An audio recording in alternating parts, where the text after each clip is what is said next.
Primeiramente, eu gostaria de agradecer ao pessoal da Lava Jato e ao Sérgio Moro, que são cidadãos heróis, heróis nacionais, estão fazendo uma limpeza fantástica no nosso Brasil, recuperando o nosso país. E eu gostaria muito de falar sobre o transporte público de Anápolis. O que está acontecendo no transporte público de Anápolis? O pessoal está se manifestando para poder não aceitar esse aumento abusivo que a Urban está empurrando a garganta abaixo do povo. Então, ninguém quer pagar um aumento abusivo. Nenhum cidadão anapolino quer o aumento da tarifa.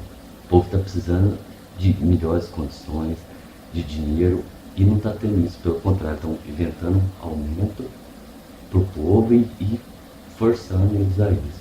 Então, se cada anapolino que não aceita isso se unisse a quem está manifestando, assinasse o abaixo-assinado, a gente com certeza conseguiria mudar essa situação. E várias outras causas também que os políticos corruptos empurram para o povo obrigatoriamente, você vai ter que pagar isso, vai ter imposto e tal.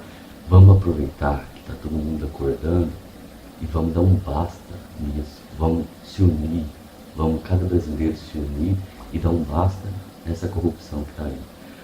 A começar para tirar a Dilma, com certeza, tirar aqueles corruptos lá do poder e não aceitar aumento abusivo de transporte anapolino.